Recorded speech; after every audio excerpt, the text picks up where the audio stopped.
This is horror journalist William J. Wright, and you are listening to BODS Mayhem Hour. Long live the metal. Welcome to BODS Mayhem Hour, your source for all hard rock, heavy metal, new metal, alternative, punk, horror punk, hardcore, rock, and all local bands, with your host, John the Bod, a.k.a. the Bodfather. Hey everybody, welcome to BODS Mayhem Hour. I'm your host, John the Bod, a.k.a. the Bodfather. As always, I'm bringing you guys awesome interviews. And I want to welcome a friend of mine back to the show. Last time he was on here was back in 2012. Yeah, the year that BODS Mayhem Hour got started on Uber City Radio. My good fellow fiend, Mr. William J. Wright. What's up, William? Hey, what's going on, John? Hey, you know what? Just the same old. Just keep on trucking. Good to be back, man. 2012, that was a long time ago. Yeah, it's like 50 years ago. that's was it 2014? That's almost 2 years. Yeah. Came a long way for 3 years, that's for sure. Yeah, like I say, I've done more in the last 2 years, but I kind of dropped off the scene a little bit. Yeah, let's get right into this. What happened with you, man? I mean, you got a new job, and I think you moved too, correct? No. I'm still in the same place, been out here in Knoxville, working in broadcast cable television for all those networks are probably on at your grandmama's house for the last nearly 10 years, and just hanging out, playing with the kids. Don't know, man. I just kind of decided to take a little bit of a break, and I'm coming back strong, I hope, this year. Do you miss the horror side of the writing and things like that you were doing? Oh, well, I've had a day job in TV for nearly 16 years now. I've done it most of my work in life. And one of the reasons that I got into broadcasting is because I have time to do other things with, whether it's my family or writing and everything. Yeah, it's really been, it's been a help to what I consider the real job, which is, the horror journalism thing and writing about movies and horror and all that stuff that makes life worth living. So what new stuff are you working on, if anything, this year? Are any new secrets that you could tell us, possibly? I'm working on some review stuff. I haven't done reviews in a while, and there's some interviews I've got lined up, and I might be coming back to the convention circuit early next year. We'll see what happens. Nice. I got to see you at Dead Winter. No, not Dead Winter, but Darkwood? Darkwoods, yeah, Darkwoods. Yeah. As in Pikeville. That was that was like several years ago. Yeah, that was 2010. Yeah, that was a really cool convention, I thought. I love that convention. The cool thing about Pikeville is if you go to a horror convention in Pikeville, it feels like you actually are in a horror movie. And that's not a slide against Pikeville. I mean, it just has such an atmosphere there, so isolated. It was a perfect place for a con. I wish they'd do it again. And I live here. What about Scarefest? Have you thought about coming to Scarefest or anything? All the ones that are in the area in the southeast, like I said, I'm in Knoxville, all those are for consideration. Yeah, probably sticking around to the horror cons and the multi-fandom conventions in the southeast coming up. Hey, you've done a lot of writing and things, and plus reviews. What would you say your most prized possession of review has been that's got the most positive feedback on? Oh, God, there's a couple that I'm really proud of. Actually, the one, last time we spoke, I'd just been nominated for a Rondo Hatton Award, and that was for a retrospective on Tom Sullivan, the effects master and artist of the original Evil Dead. And that was nominated for a Rondo Hatton Award. Very proud of that one. I think that's some of my most solid writing, and it was about just like the coolest, nicest, most talented guy you'd ever want to meet, who's kind of been given the short shrift and the genre for all the years and is finally getting his due. There's a documentary out just recently released called Invaluable. You learn everything you want to know about the guy who created the original Book of the Dead for Evil Dead. Great guy. If you ever get to see Tom and his assistant, Pat Reese, the bookbinder of the Dead, out at any of the cons, do it. They're great guys and really, really wonderful people and really supporters of independent horror. What are some of the things that you're writing on right now? Or is there anything right now that you're writing on? Well, something just came across my desk a couple of weeks ago. It's a review, and I haven't done a review in years, but this one kind of struck my eye just because some of the people who are in it for an independent film called Pro Wrestlers versus Zombies. So, yeah, it's like, I'm kind of hesitant with horror comedies because I'm really not a fan of horror comedies. Yeah. I think there's like only a handful that work as either horror movies or comedies. The most difficult thing in the world is to make people laugh, and the second most difficult thing in the world is to scare people.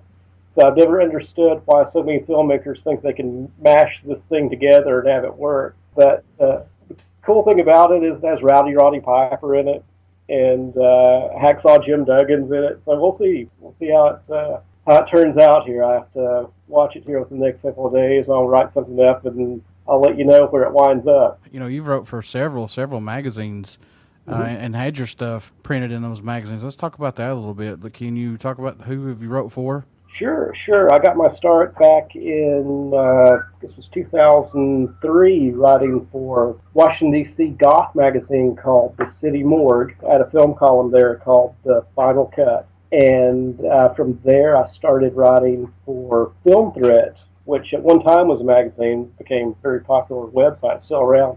See the quotes on everything, and you see Chris Gore. He's always on some show on the Sci-Fi Channel or one of the networks talking about upcoming movies and things like that. I wrote for Film Threat for quite a while.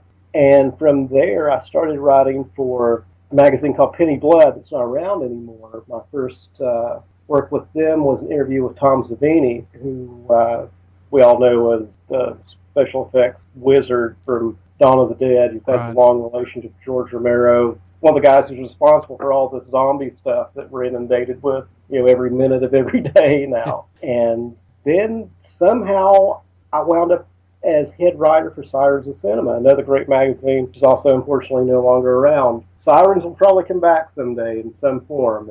It goes dormant for years at a time, and it comes back. And if it comes back, I'll be involved with it some way, I'm sure. Do you think that horror has kind of lost its way for the horror movies? Other than back in the old days, the way it used to be, do you think it's kind of slipped away some? I think like anything, the internet has exposed us to like a flood, just a deluge of stuff. Whether it's horror movies or just anything, you've got a million things coming at you constantly. Mm-hmm.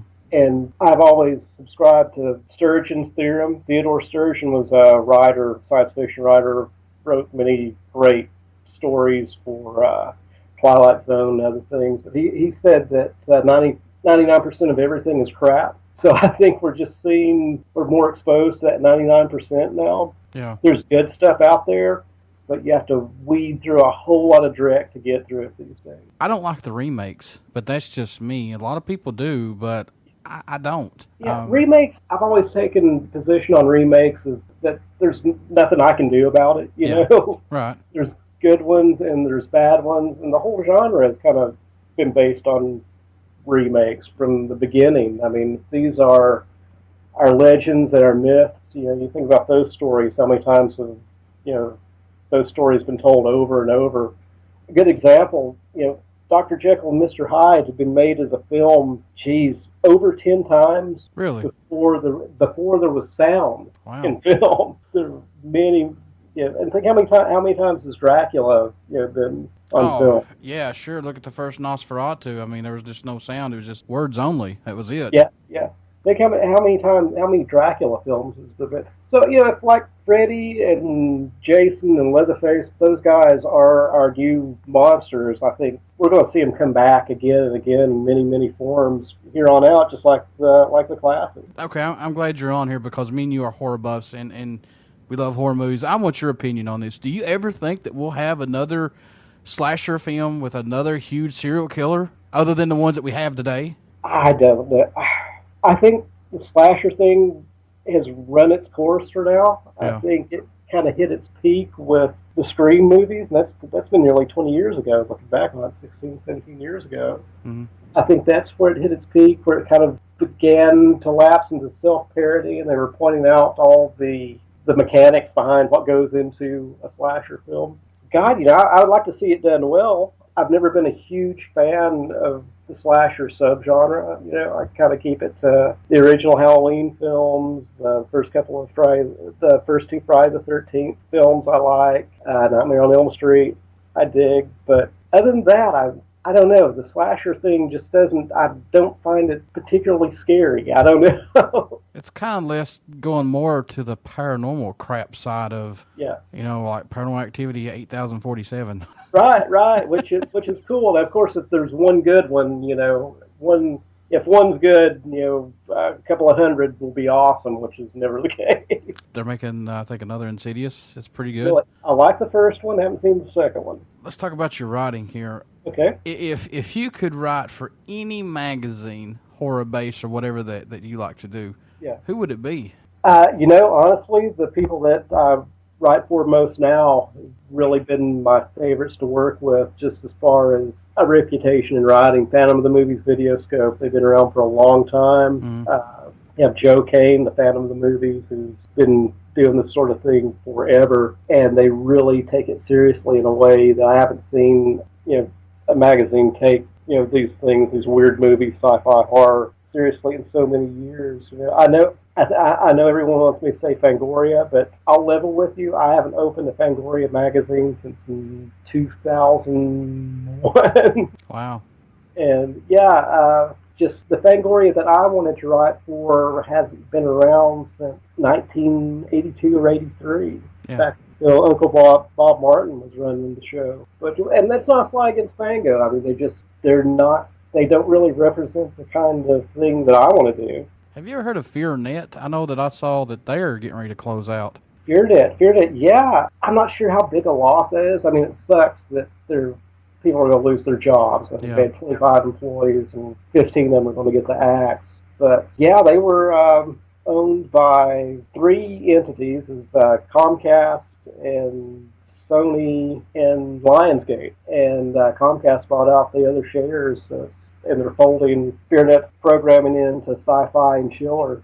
So we'll see what happens with that. I wish there really was a dedicated horror channel that was actually on 24 hours a day.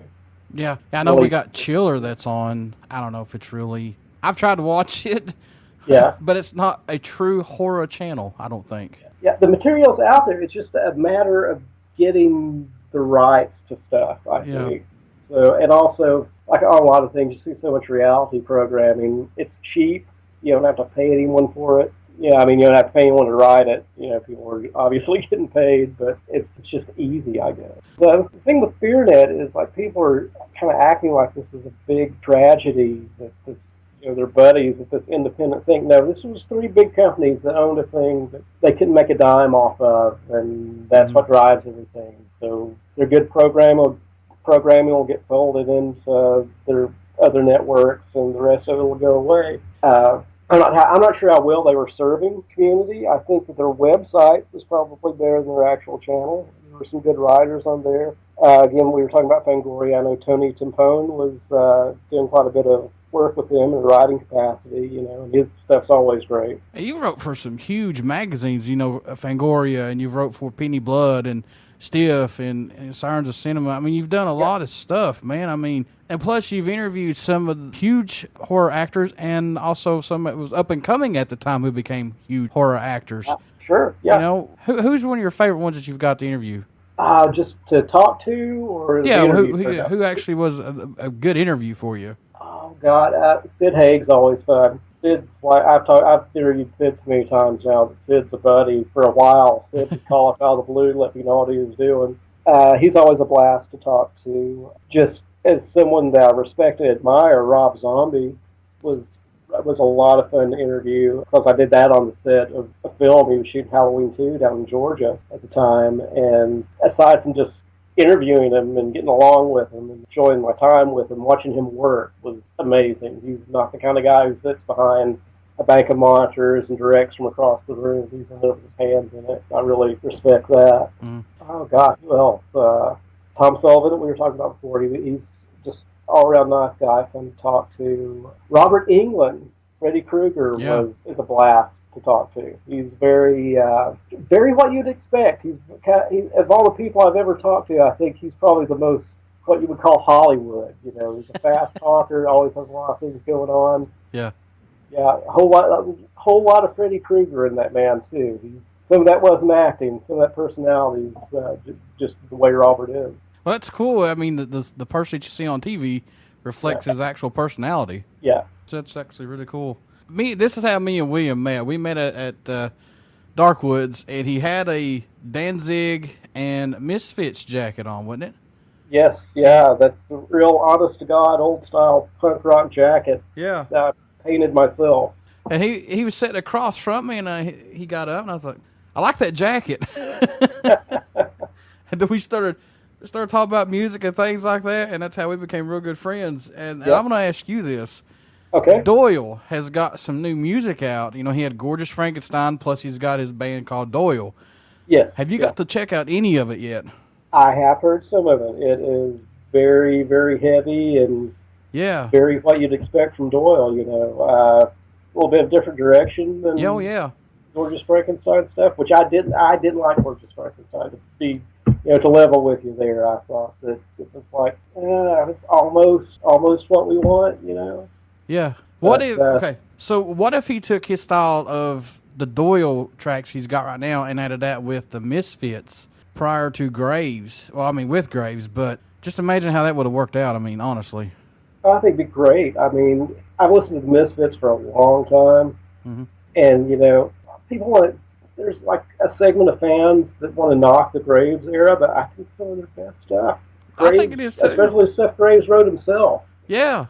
I still support Graves to this day. I play him on the show a lot. Yeah, good guy, for sure. There were rumors, and I'm just going to say this. They were rumors. It's not accusations. It's not legit. I mean, it's not a full course that's came together yet, but they were talking about reuniting with Glenn. So, yeah, I read that too. I read that Doyle is like, he wants to make it happen, apparently, and, good luck to him, because he's going to need it.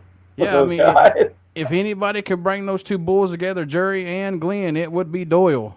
I hope so. I never thought I'd see Glenn and Doyle together on stage, but I got to see them. Oh, got to see them last October in Louisville, Kentucky. All right. One badass show. I will say that right now. If I could have crowd surfed and got my fat butt up there, I would have done it. My brush with the Misfits, I've never met Jerry, and everybody's met Jerry. Yeah. But I have met Bobby Steele and Joey Image, who are from my favorite Misfits lineup, the Halloween lineup back from the early days. What about The Walking Dead? I know last time I talked to you, it was kind of just really getting to kick off, but what's some of your thoughts on it right now? I love The Walking Dead. I mean, is it perfect episode to episode? No, but it's a great, solid show, and it bothers me to see fans knock it, because isn't this really what we've wanted for so many years, Real kind of hardcore horror with a good dramatic edge on every week. I love it. I think the season's probably been the best since the first. Good performances across the board. Greg Nicotero, I've been on the periphery of his camp for years. Seeing him come into his own is both. He's always been a brilliant special effects guy, but he's really come into his own as a director. Yeah, it's been very cool. An interesting story about Greg Nicotero, if you want to hear it. Yeah, sure. Go right ahead. Okay. Back when I first started out, we were talking about Penny Blood earlier, and interviewed Tom Savini. I did. Yeah, being big horror buff you are, I'm sure you know that Greg Nicotero got his start working under the master, Tom Savini, years ago when he was a kid. He worked on Day of the Dead, and her K&B effects group came out of those three guys that were basically Tom's assistants back then. Well, this was about, I guess, 2004 at the Horrifying Convention in Baltimore. And at that time, I had just written my first paying interview. It was an interview with Tom Savini. Tom was at the convention. Greg was also at the convention as a guest. Walked up to Tom with my wife and chatted with him a while, and he's going to go have dinner with George Romero and the cast and crew of Dawn and Day of the Dead. Almost the whole bunch are there for this con. I was like, okay, great, man, Tom. Catch you next time. As we're walking off, he waves us in to come eat with the cast of the original Dawn and Day of the Dead. So I sat across from Ken Foray. I guess Ken was to my right. Joe Pilato with Captain Rhodes was right across from me. Just all these guys.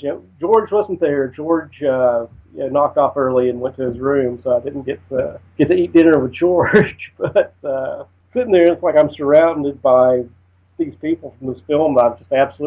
These two films I've just absolutely worshipped since I was a kid. And got a shrimp cocktail and a bottle of Heineken. And, it comes time to settle up, and it turns out Greg Nicotero paid for the room. So that's my brush with Walking Dead, is that Greg Nicotero bought me a shrimp cocktail and a bottle of Heineken. Which Robert Englund also did, too, when I interviewed him. That's pretty cool. Well, yeah.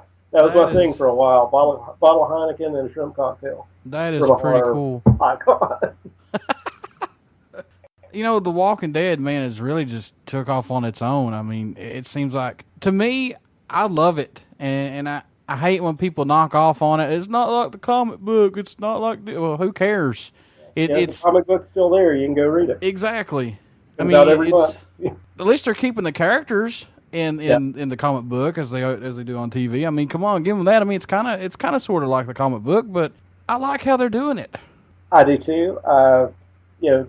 Robert Kirkman says, don't compare the two. It's two different universes. Yeah. It's a way for him to, correct some things he thought were mistakes in the first couple of years of Walking Dead comic.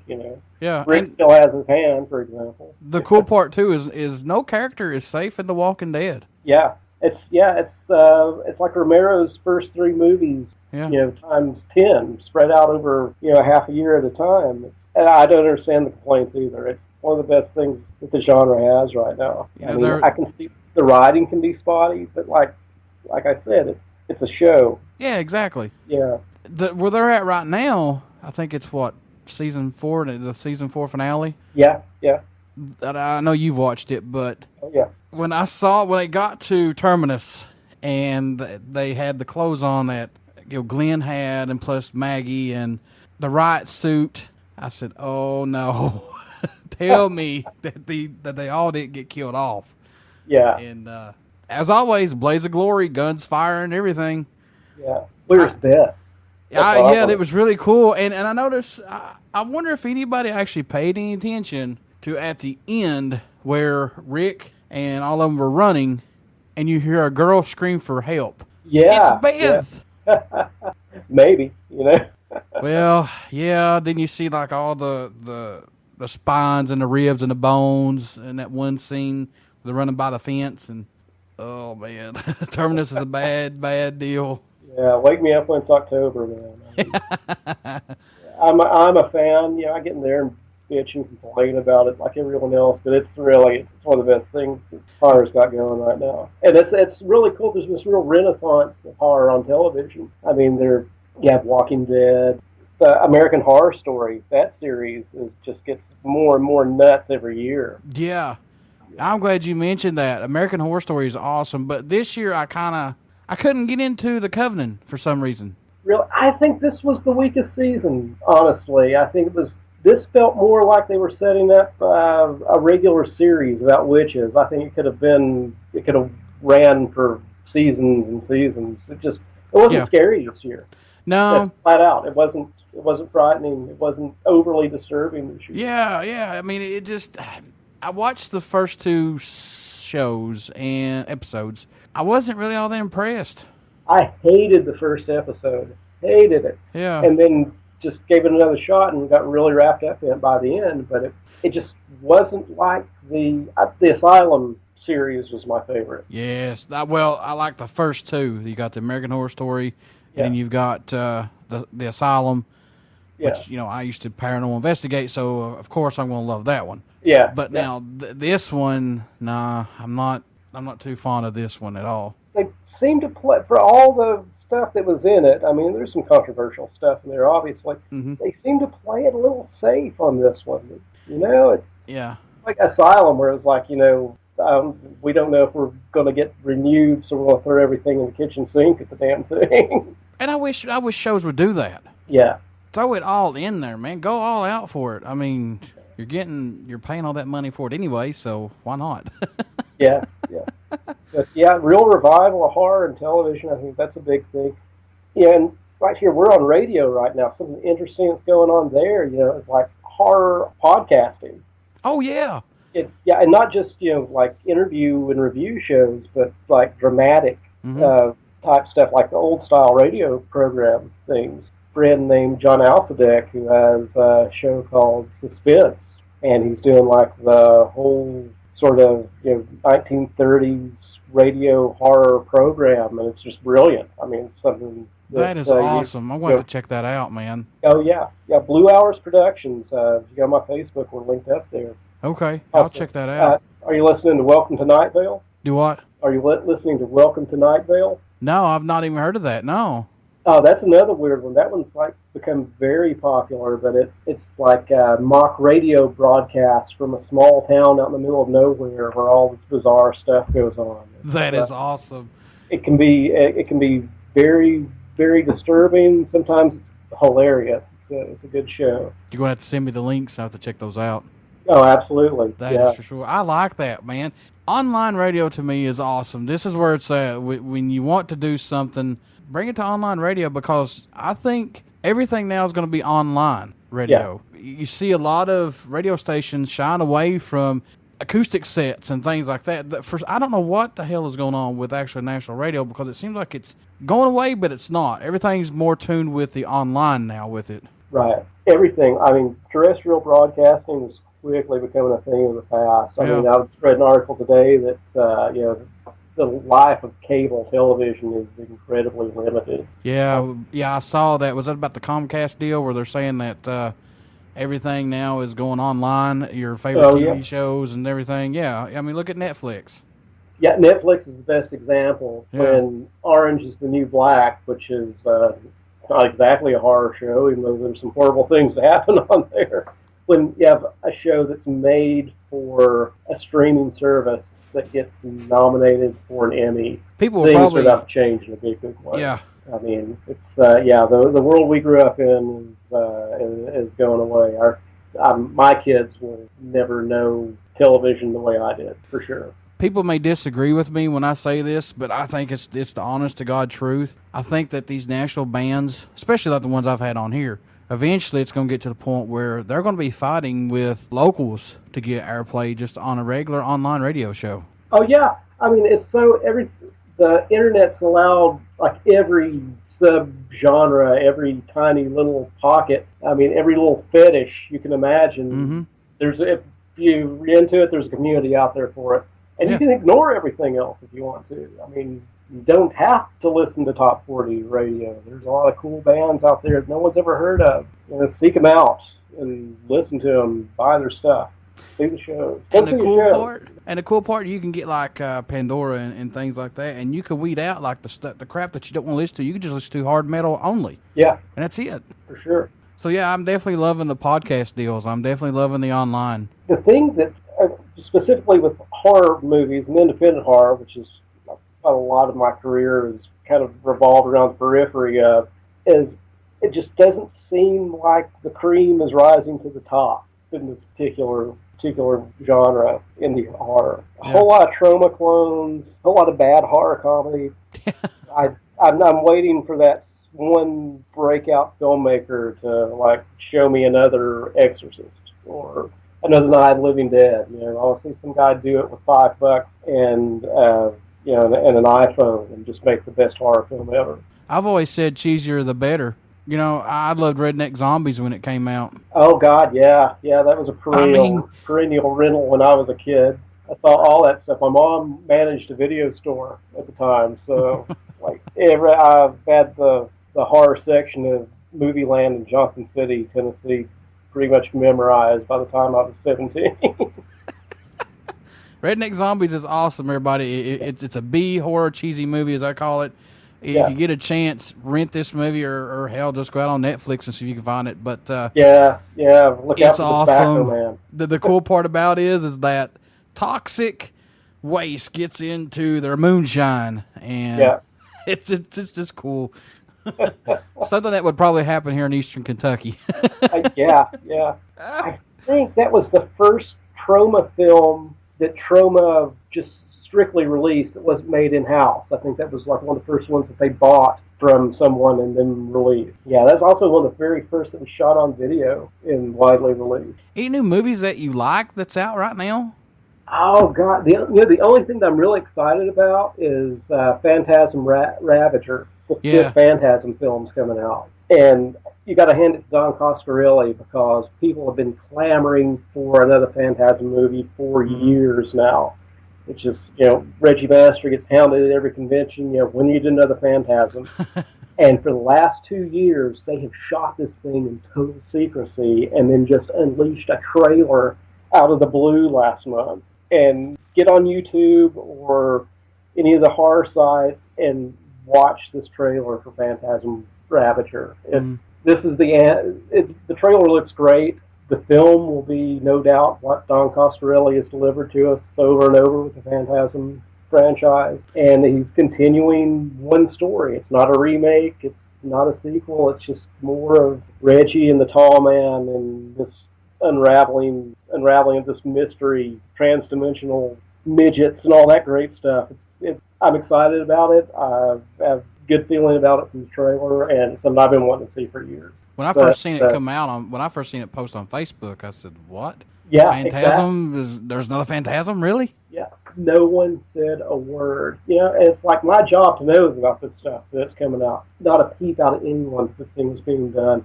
Coscarelli was always like, "Yeah, if we ever get the time, the money, and a good story together, full-time guys shooting this damn thing." And the trailer looks good. What about the new Chucky one? I mean, that came out and went straight to DVD, man. Oh, God, if you asked me, the first one should have went straight to video. I'm not a fan of Chucky. I really, really dislike Child's Play. Yeah. I mean, I'm a horror fan, and I like them, but yeah, I don't know. I guess I like too much stuff. No, that's cool. I mean, it's okay to be a fan. That's something. There's so much negativity in the world. If you like something silly or that's cool. That's cool. I mean, my interpretation of horror is pretty grim for the most part. The stuff I like is more on the serious kind of, really disturbing, stick with you for years, give you nightmares kind of stuff, and also the older stuff I like. Yeah, I like Jeepers Creepers. If the first movie was kick-ass, man. I mean, that character, then when part 2 come out, it's like, what happened? Yeah, I had high hopes for that one. I mean, because we had a monster again. I love monsters. Yeah, Godzilla. There's another one. Yeah, I was going to mention that. Comes out next month. Looks good. Looks like a Godzilla movie to me. Matthew Broderick is nowhere in sight, and that's a plus. Yeah. Let's just hope that the previews don't fool us as normally previews do. So. Yeah. Toho was involved with it in some capacity, so we're going to get, I think we're going to get a true, honest-to-God, big green guy tearing ass across the earth again. If anybody pays attention real close, you see a shot of Mothra in this. Oh, right on, yeah. So, I hope I'm not the only one that paid any attention to that. There's going to be a couple in there, I think. Yeah, that's what I heard, too. Yeah. What else? You've been to the website, the viral website for the Godzilla movie? No, I haven't. Oh yeah, gotta check it out. There's one place where it's like you've hacked into a terminal and you can just type things at random in there. You type in Godzilla, it says we cannot confirm or deny the existence. It's like I'm just going through the canon of monsters. I type in Jet Jaguar and it responds punch punch punch. It's like, all right, they know what they're doing. And we're not getting off the horror subject or anything like this, but since I got William on here and he's a reviewer of movies and things like that, I want his opinion on this. Teenage Mutant Ninja Turtles, I think they should have left it alone. What? No! Okay, I think the Teenage Mutant Ninja Turtles, it's not for me. Yeah. You're a little bit younger than I am. I'm 42. I'm pushing it. Hush. Are you? You're on the precipice? Well, I'll be 35 in October. Oh, you're a baby, man. So you are the audience for Teenage Mutant Ninja Turtles. I can understand reservations about someone toying with something that was very important to you growing up. And again, I mean, who better to do something that so totally lacks any subtlety at all than Michael Bay? I mean, he ruined Transformers. You think so? The first one was the first one was good. The second one, I could have just ran a mile and been done with it, and But the third one, I can't tell what the hell's going on. Yeah, it's like being in a giant clothes dryer for an hour and 30 minutes. It's like you just banged around and assaulted and It'd be cool if they just made the Autobots and Decepticons look sort of familiar the way that they used to, Right. That'd have been cool. But now, like I said, I think not this last movie that came out, but the third one, something Moon, Dark Rise of the Moon, or something like, I don't know. Dark of the Moon. Yeah, that was pretty good. Yeah. It's like the first one's good. Next one's like, I slept through it. I don't know what he was doing. Third one was, hey, what'd you do? Well, again, like with the turtle thing, all I've seen is the trailer, like everyone else. But the turtles are like 8 feet tall. Are they doing is Michael Bay doing the typical Michael Bay thing where it's full speed and then there's an explosion that goes into slow motion, and be damned if there was. And they always, April O'Neil is standing there doing the trailer, and you see one of the turtles jump on the building, and you see bricks go everywhere. The turtles are like 8 feet tall. Seriously, no. I'm not really good on this guy directing, William. We could have done better. Yeah. So, I don't. Again, that's one of those that's not for me. It's like people get bent out of shape about Twilight. Oh my God, I don't even talk about that one. The thing about that is like, it's not for me, and crap can be a good gateway to good stuff. It's like, let's get you interested in vampires. Hey, maybe you'll pick up Salem's Lot, or you'll pick up Dracula, or they'll lead you to good stuff. So you mentioned I'm not going to get down on some 14-year-old girl reading Twilight movies, reading the Twilight books or watching the movies because maybe I'll check out some of this other stuff. Yeah, you mentioned a movie that don't get a lot of respect, the Salem's Lot. Oh yeah. The original, the miniseries. Yeah, directed by Tobey Hooper, director of Texas Chainsaw Massacre. That is a great horror film. And, I know you already know about this, but Rosemary's Baby is getting ready to come on for a series. Yeah, I don't know why. That's one that I hope it's good. I want to like everything in this genre, whether it's a remake or not. I'm not, like I said, remakes, nothing I can do about them, so I'm not going to get bent out of shape. Yeah. I hope for the best, I prepare for the worst, but the original Rosemary's Baby is as perfect a film. If you ever read the book and then go to the film, it's like they took the book and shoved it in the camera and spat it out, and it was there. So I don't know why you would want to approach that particular film as a television miniseries or a remake of any kind. What about Bates Motel? Like my cover band should never do Stairway to Heaven, in my opinion. Yeah. Oh, yeah. But I will say I did see a good version of Stairway to Heaven, a banjo cover of it. Oh, yeah? Now that's cool when you put a different spin on it. But it was really cool. I was like, I was really amazed. I heard Dolly Parton do it once. No, it's horrible. Not half bad, actually. What about my final horror movie show question here, and we'll move on to something else. What about Bates Motel? Oh, God, that's going after one of my sacred cows, man.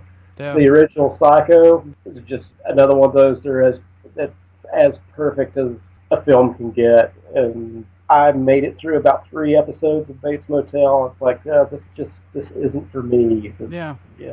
I watched the first season. I mean, it looks great, effective. The writing seems to be pretty rock solid, but it's just not. It's not doing it for me. I watched the first season, and I really got into the first season. Yeah. And I don't know what it was with the second season, man. It's like fell off. I don't know. You have to grab my attention, people. Again, like we were talking before, there's more horror on TV. I mean, yes, they are. Yeah, such a famine for so many years of horror on television, and now it's just there's good stuff, or at least there's a lot of good stuff out there. There's a lot of horror material out there now. But I was reading on this and researching it too, that when horror really first started and they wanted to do Texas Chainsaw Massacre for the movies and plus Psycho and the other ones like that, They were scared as hell to touch it. Oh, yeah. The Exorcist, that's the one. Yeah. They were so scared to touch any of these. And now look, it's all over us. Yeah. Yeah. The Exorcist, for my money, it's not my favorite horror film, but I would say it's probably the most effective horror film ever made. Because if you have any sort of religious upbringing whatsoever, it works its way into your consciousness and and never lets go. Mm-hmm. Any new music? Any new bands that you're liking these days? Oh God, new stuff? Not my area. I see the stuff that you bring my way, and I like a lot of it. And but otherwise, I'm a little bit of a dinosaur. I like my Alice Cooper, and yeah, it's weird to say it now. Like the older guys, like Rob Zombie. It seems like just yesterday I was buying La Exorcisto for the first time. But really, yeah, he's been around for many, many years now. Well, I've had Larcisto. I guess that's how I can't pronounce the stupid word. I guess I bought mine in 1990 when that album came out. I guess I got it in 96 or 97. Yeah, maybe before that, maybe 94. God, it's been 20 years. And you just bought it the other day? No, I'm just talking about. It seems like it was yesterday. Oh yeah.